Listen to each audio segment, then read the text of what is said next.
12th Day of Waiting on God by Andrew Murray. Waiting on God, keeping His ways. Wait on the Lord, and keep His way, and He shall exalt thee to inherit the land.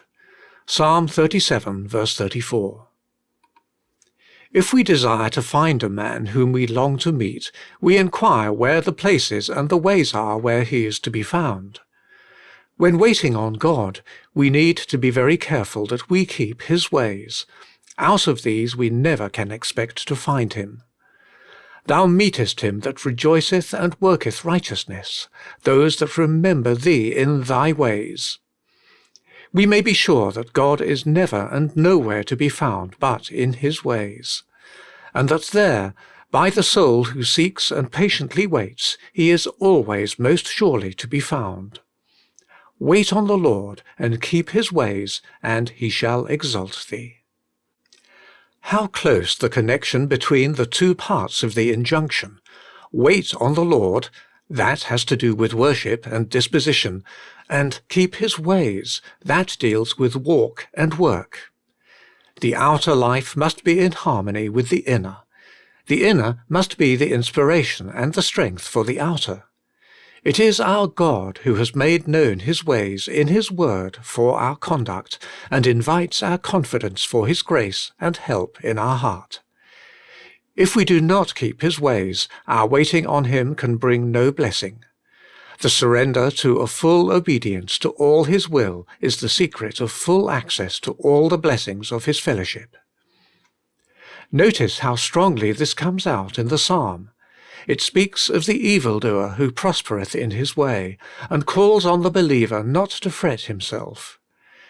When we see men around us prosperous and happy while they forsake God's ways, and ourselves left in difficulty or suffering, we are in danger of first fretting at what appears so strange, and then gradually yielding to seek our prosperity in their path. The psalm says, "Fret not thyself, trust in the Lord and do good. Rest in the Lord and wait patiently for Him. Cease from anger and forsake wrath. Depart from evil and do good. The Lord forsaketh not His saints." The righteous shall inherit the land.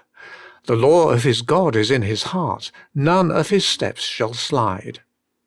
And then follows, the word occurs for the third time in the psalm, wait on the Lord and keep His ways. Do what God asks you to do. God will do more than you can ask Him to do. And let no one give way to the fear, I cannot keep His ways. It is this robs everyone of confidence.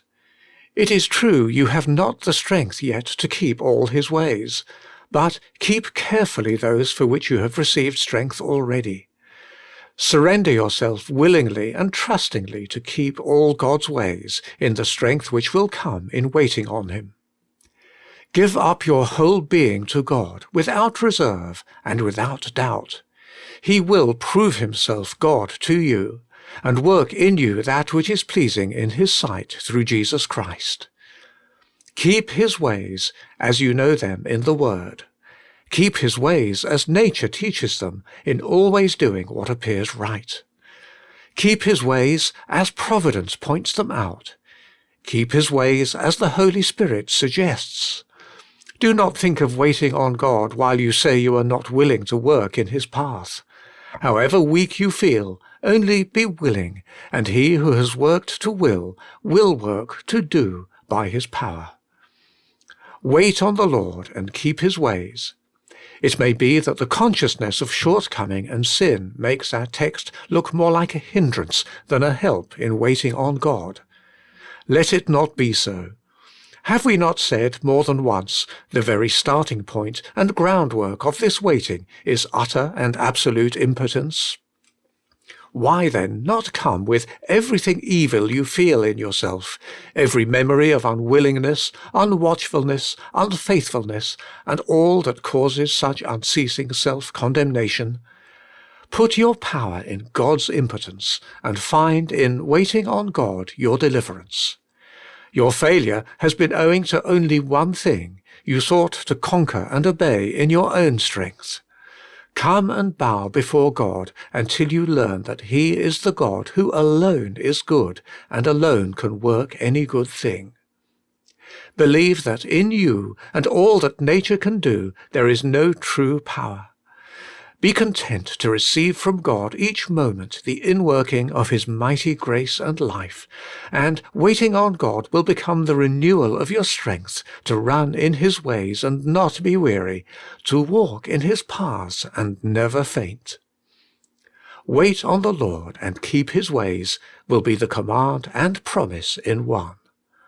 My soul, wait thou only upon God. End of 12th day.